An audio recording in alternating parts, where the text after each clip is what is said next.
Bonjour à tous. Aujourd'hui, dans notre série Terroir Gourmand, nous partons dans l'Auxerrois découvrir deux produits typiques de la région, le cornichon et le chablis. Nous irons sur le domaine de Vincent d'Ampt qui produit du chablis dans le plus grand respect de l'appellation.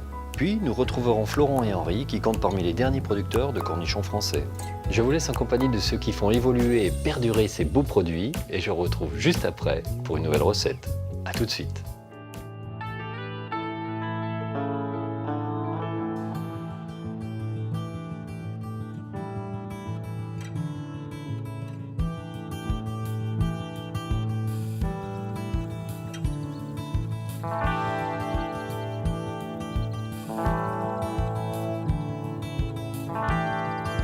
Puzzle contrasté de plateaux agricoles et de vastes forêts, l'Auxerrois est parsemé de bourgs et de bourgades. Dans la région Bourgogne-Franche-Comté, il regroupe 29 communes et a pour siège Auxerre, vieille cité médiévale.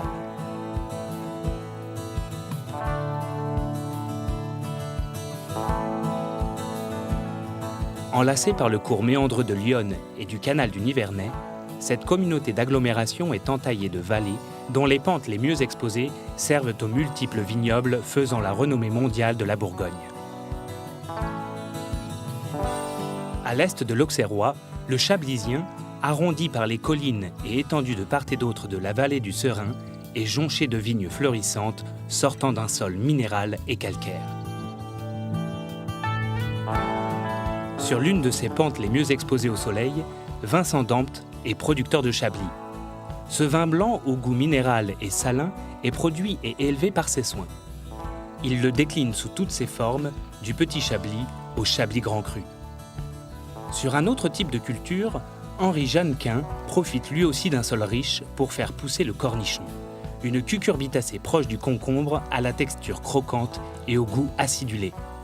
Un savoir-faire qu'il est maintenant l'un des seuls à conserver en France. Surplombant le village de Chablis, à Milly, Vincent, en compagnie de son père, est aujourd'hui en train de labourer les sols de l'une de ses parcelles classées et exposées plein est. La qualité du sol est essentielle dans la conception des grands crus de Chablis. Il est ici constitué de calcaire, d'argile et est appelé chiméridgien, un vestige datant de l'ère du Jurassique. Il faut imaginer que Chablis, avant, il y a quelques millions d'années, c'était sous l'eau. On était sous la mer et, preuve en est, on retrouve des fossiles d'huîtres et on aime à imaginer que c'est ce côté sous la mer qui amène ce côté maintenant iodé, minéral. C'est des sols qui sont assez compliqués à travailler du fait de la présence de fossiles comme ici. Donc ça, c'est vraiment ce qu'on appelle le chiméridgien. De part et d'autre de la vallée du Serein, le chablis est cultivé sur 5400 hectares et est issu d'un unique cépage, le chardonnay.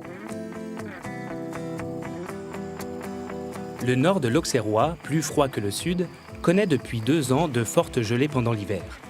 Pour pallier ce problème qui n'était pas survenu depuis 2003, Vincent a dû allumer et disperser des bougies paraffines au milieu de ses vignes. Une seule nuit l'an dernier a suffi à détruire une grosse partie du vignoble. Et cette année, 10 nuits d'affilée avec des températures allant jusqu'à -5, -6. Période assez stressante qui peut, bien avant la récolte, nous faire perdre l'intégralité de notre travail de l'hiver. Donc cette année, à mi-chemin de la période de froid, tout notre stock de bougies paraffines était épuisé. Donc la seule solution qu'on a trouvée, voilà, il fallait chercher dans les antiquités des arrière-grands-parents. Donc on a retrouvé des vieilles chaufferettes à fioul des années 50. On peut remercier encore les grands-parents de ne pas avoir jeté tous leurs anciens outils. Ce patrimoine, qui lui a permis de survivre à l'hiver, provient de ses ancêtres qui exploitent depuis 4 générations ces 35 hectares de vignes.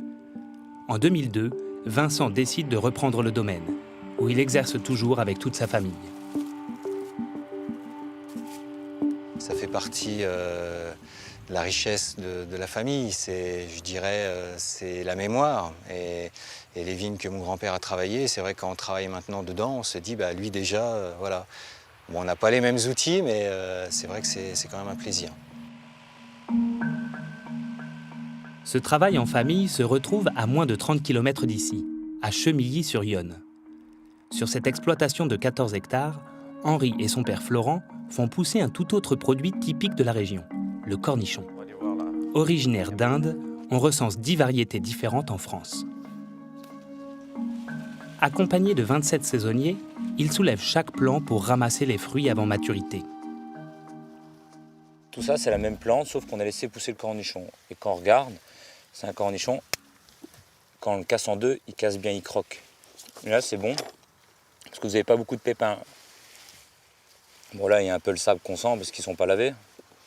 Une fois qu'il sera lavé, il sera très bon.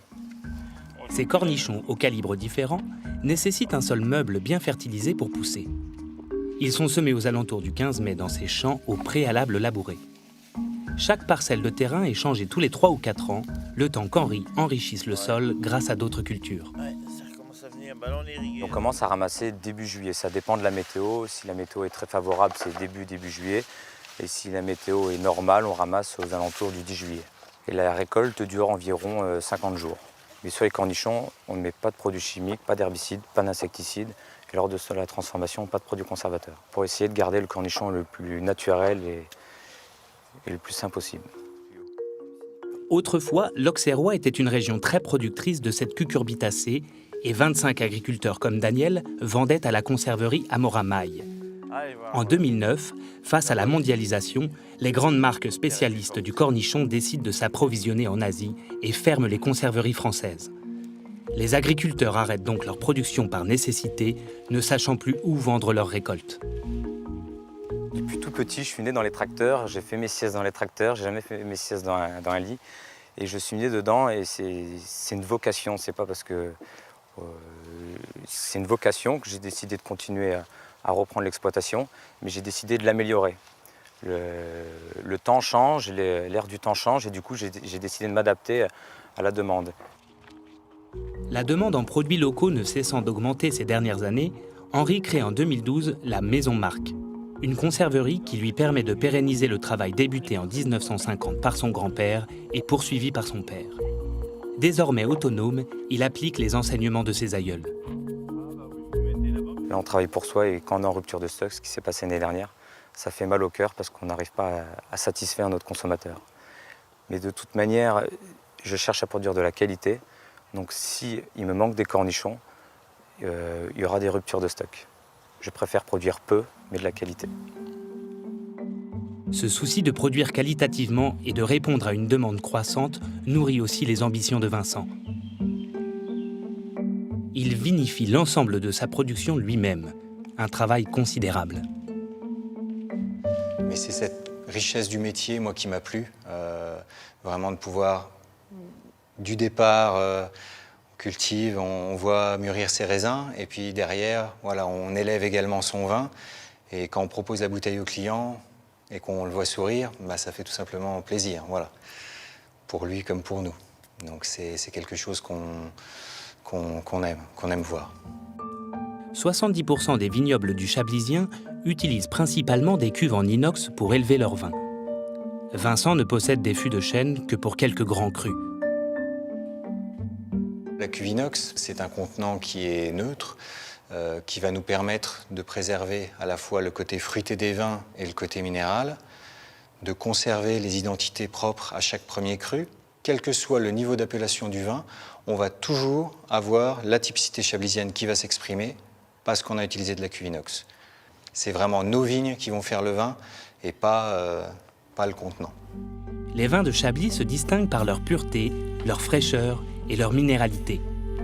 Chaque millésime se comporte différemment et nécessite un élevage adapté. Malgré la faible récolte de l'année dernière, le premier cru 2016 présente d'ores et déjà les arômes typiques d'un Chablis.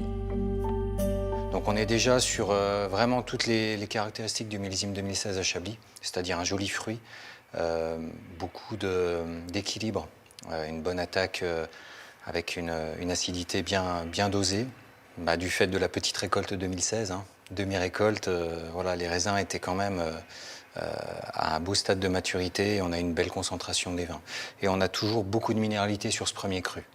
Donc qui dit minéralité dit Voilà, en général, ce premier cru-là, on va pouvoir le faire vieillir très longtemps. Chaque vigneron va avoir un style maison différent. Après, la difficulté, c'est d'arriver à le refaire chaque année. Chaque millésime est différent, donc pour arriver à conserver notre style, c'est parfois difficile. Avoir une qualité toujours constante lui permet de conserver sa clientèle. Il se rend aujourd'hui chez Arnaud Valour, un caviste sur Chablis, à qui il vend régulièrement ses vins. Salut Vincent, tu vas bien? Et toi? Très bien, merci. Je viens te faire découvrir le millésime 2015 du domaine. Super. Voilà. Tu veux qu'on passe, on s'installe? Eh ben, tiens, ouais. Allez. Il propose aujourd'hui aux cavistes sa gamme de vins qui contient toutes les appellations du Chablis. Le Petit Chablis, le Chablis Village, le Premier Cru et le Grand Cru. Il commence par goûter le Petit Chablis, un vin n'étant pas destiné à être conservé. Typique produit du Chardonnay, le Petit Chablis n'a de petit que le nom. Alors pour moi, en principe, sur un petit Chablis, on est un petit peu, si je devais caricaturer, sur un arôme. On va retrouver le côté agrume, par exemple, ou le côté un peu plus pomme, et puis c'est tout. Et ça va s'éteindre assez rapidement en bouche, alors que là, le millésime et le viticulteur font que ça explose dans tous les sens. C'est vraiment un très, très, très beau niveau, quoi. La palette aromatique est peut-être un petit peu plus restreinte que sur les autres niveaux d'appellation, mais ça reste, quand c'est bien fait, voilà, plaisir immédiat. Et comme tu le disais, on est déjà sur Chablis. Vient ensuite la dégustation des premiers et grands crus.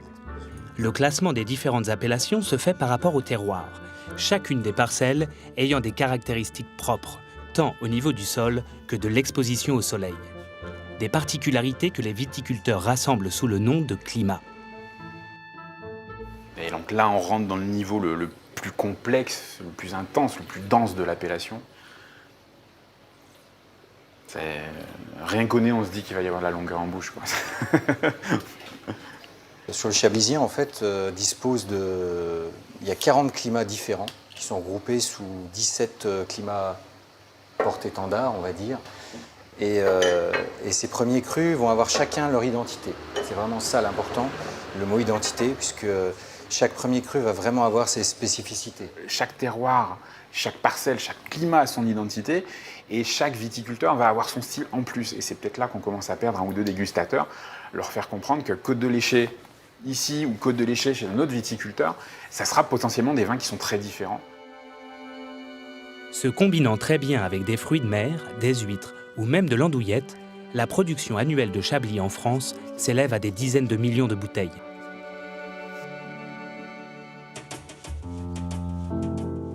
La commercialisation a une importance cruciale dans tout type d'agriculture, et bien sûr dans celle du cornichon. Après la récolte de ce fruit vient la phase de préparation. Florent accompagne les saisonniers lors du calibrage. Alors tous les jours, voilà, tous les cornichons côté cueillis passent sur ce tapis pour qu'ils soient jolis, qu'ils soient bien sélectionnés. Ce genre de travail, ça nous prend de 4 à 5 heures par jour. Ouais, c'est long, surtout quand, bon là c'est des fins, on va un peu plus vite, mais quand on est sur l'extra fin, que des petits cornichons comme ça, il y a plus de gestes à faire, hein, et on passe plus de temps. C'est un produit d'exception qu'on cherche à faire, et voilà, il faut que ça soit bien fait, consciencieusement. Les cornichons triés sont ensuite acheminés au laboratoire où Henri s'occupe de la mise en bocal. Cela débute par l'ébouillantage des cornichons dans l'eau chaude. Quand les gens viennent nous acheter des cornichons, ils ne font jamais la même recette. Et nous, on trouve que c'est le plus adapté à notre production. Et au bout de 2 ans, le cornichon reste vert, il reste croquant. Et on a fait des essais, c'est ce qu'on pense le mieux pour nous. Et là, maintenant, une fois qu'on le casse, là il est chaud. Maintenant, on peut leur retirer le bac de l'eau, parce que le cornichon est bien chaud.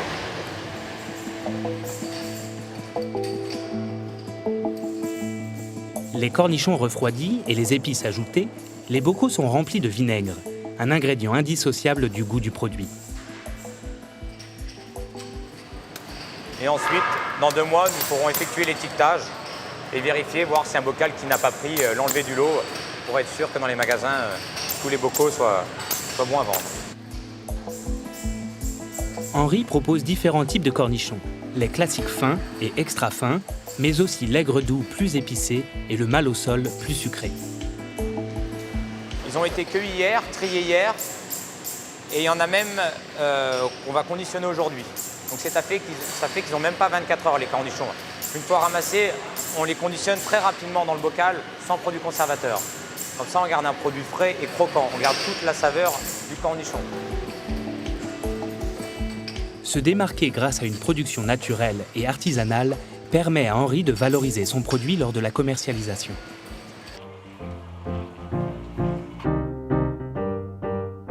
C'est ce qui a séduit Martine Aubert.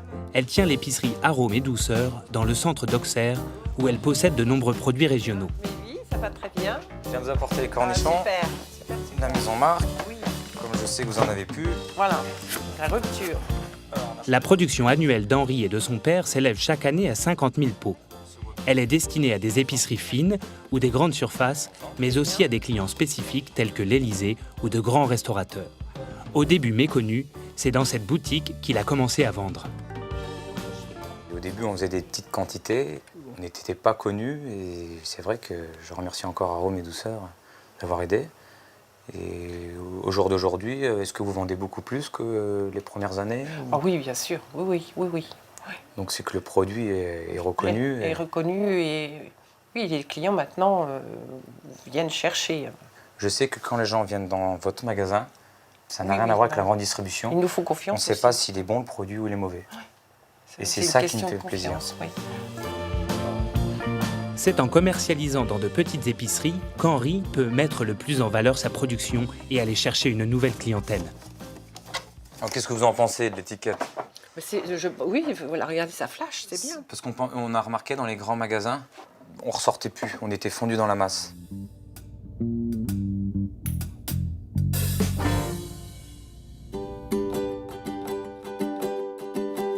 La mise en valeur du produit est aussi importante dans la commercialisation du vin. C'est sur son domaine que Vincent vend et pratique des dégustations de Chablis. Il reçoit aujourd'hui 2 spécialistes de la presse étrangère qui viennent chaque année goûter le nouveau millésime. Donc on va commencer par un petit Chablis 2016. Daniel. Ces 2 journalistes, anglais et américains, représentent un marché important pour Vincent et son père puisqu'ils exportent 3/4 de leur production aux États-Unis, en Angleterre et au Japon. Cette cuvée-là, de toute façon, il doit rester à peu près 600 bouteilles sur les 35 hectos. Et tout est parti aux États-Unis et à New York. Cette dégustation est une occasion pour Vincent de partager son amour du vin, mais aussi de sa région. La zone d'appellation en petit Chablis sur Milly, elle est très restreinte. On est sur Benne, donc au-dessus des Beaurois, dans cette zone-là. Cette production de vin aux saveurs ayant conquis l'international constitue le patrimoine que lui a transmis son père. Son grand-père entreposait déjà des bouteilles dans cette cave il y a plus de 40 ans. Daniel et Vincent viennent déguster l'une de ces bouteilles, un premier cru millésimé de 1979. Un héritage d'exception possédant une valeur sentimentale pour ces 2 amoureux des vignes. On essaye de garder chaque millésime petite quantité de bouteilles, ce qui nous permet par la suite de voir un peu leur évolution. Et c'est aussi pour avoir un petit peu reprendre de l'expérience sur comment se comporte un millésime chaleureux, qu'est-ce qu'on pourrait mettre en œuvre pour conserver de la fraîcheur sur nos vins. Donc c'est toujours intéressant de comparer avec ce qui a déjà été fait.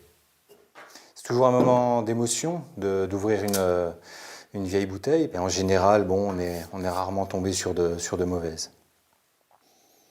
Au nez, on retrouve des notes de sous-bois, de champignons, mais on retrouve... 79, c'était une année quand même assez remarquable. C'était beaucoup de soleil. On n'a pas l'impression de goûter un vin qui a plus de 35 ans. On est vraiment sur de la fraîcheur. On a toujours cette minéralité caractéristique des vins de Chablis. En continuant d'améliorer la production tout en gardant l'empreinte laissée par le grand-père sur le domaine, père et fils s'inscrivent dans une volonté de faire perdurer ces vins de Chablis, trop peu connus sur leur longue conservation. Je pense que dès leur plus tendre enfance, ça a été toujours assez naturel pour eux de reprendre la succession du grand-père et du père. Mais il n'y a pas eu de changement fondamentale ni dans le style des vins, ni dans la méthode de faire. On a le même style de vin, mais c'est les petites touches qui vont faire qu'on arrivera sur du très grand vin.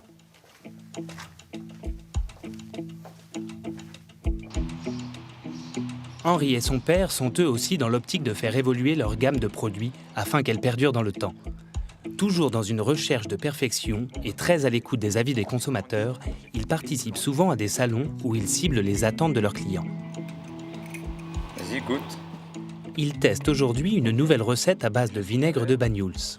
Provenant du sud de la France, il possède des arômes de noix, de miel et de vanille. Si, il a un arrière-goût qui est pas mal. Mais ça, c'est le vinaigre. Hein. Le vinaigre il est super bon. C'est le vinaigre qui fait tout. Hein. Ils sont croquants. Ils sont croquants, mais ils sont moins doux. Le vinaigre de Banyuls, c'est vraiment... Ah oui, mais t'as un vinaigre de qualité, là. Ouais, c'est sûr. C'est comme ils disent, les gens, on regarde la télé, on ouvre le bocal, on le finit comme un paquet de bonbons. Hein. Ça part très... C'est doux, c'est croquant, et ça plaît bien. Hein. Sans se réinventer ou tenter de redonner ses lettres de noblesse au cornichon made in France, ils ne pourraient pas œuvrer tous les deux dans cette entreprise qui est restée totalement indépendante. Il y a une petite niche dans les épiceries fines, mais bon, il faut y croire, il faut l'organiser. C'était un autre travail que de livrer la conserverie. C'est un autre métier en plus que d'être agriculteur. De transformer, de commercialiser, c'est un deuxième métier. Et de faire les livraisons nous-mêmes, c'est important parce qu'on discute avec l'épicerie fine, on raconte l'histoire du cornichon, la saison, comment que ça s'est passé. Voilà, il y a toute une histoire qui est dans le bocal également. Grâce à la volonté de Daniel de maintenir cette culture à une époque où beaucoup s'en sont détournés pour d'autres types de maraîchage, Henri possède maintenant l'unique exploitation française de cornichons ayant sa propre conserverie. Si je suis content qu'il y ait quelqu'un qui continue derrière, et même le consommateur, ils m'ont demandé, ils m'ont dit, c'est bien, vous faites ça, c'est très bien, mais après, qui est-ce qui va le faire? Ah ben j'entendais, non, mais il y a le fils, c'est Henri. Ah ben ça c'est bien, alors ça c'est bien, si vous avez un successeur, ben je dis oui, il n'y a pas de problème, il y a encore plusieurs années encore à avoir des bons cornichons. Ces cultures, nées sur le sol français et qui font la gloire de l'agriculture de notre pays, sont encore possibles grâce à des hommes et à leur travail quotidien. Henri et Vincent ont eu la chance de bénéficier d'une transmission des savoir-faire. Leur volonté d'améliorer et de sublimer leurs produits sonne comme un hommage à leurs ancêtres.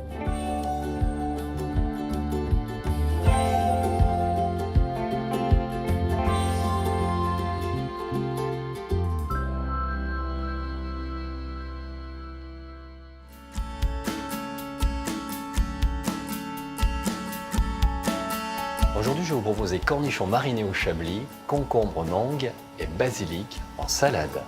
Pour réaliser cette recette pour 4 personnes, il vous faudra, pour les cornichons marinés au chablis, 12 cornichons de 7 à 9 cm environ, 70 g de sucre, 20 g de chablis, 2 poivrons longs, 70 g de vinaigre de cidre, 1 cuillère à café de gros sel. Pour la salade de mangue et concombre, 80 g de mangue, 120 g de concombre, 1 cuillère à soupe d'huile d'olive.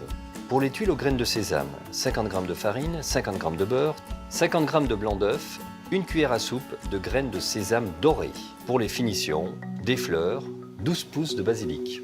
Ne croyez pas que vous allez avoir beaucoup d'acidité entre le chablis et le cornichon. Vous allez avoir une rondeur, une profondeur en bouche. Dans une casserole, réunir le sucre, le chablis, le vinaigre de cidre, le poivre et le sel, puis monter le mélange à ébullition. Mettre les cornichons dans une boîte, verser le liquide chaud dessus et recouvrir aussitôt. Laisser refroidir à température ambiante, puis réserver au réfrigérateur. Après refroidissement, coupez les cornichons au tiers de la longueur. Les épépiner à l'aide d'une petite cuillère à pomme parisienne en prenant soin de ne pas percer la peau extérieure. À défaut de cuillère à pomme parisienne, vous pouvez tout simplement utiliser une cuillère à café ou encore mieux une cuillère à moka. Réservez sur une feuille de papier absorbant au réfrigérateur. Coupez le concombre et la mangue en brunoise.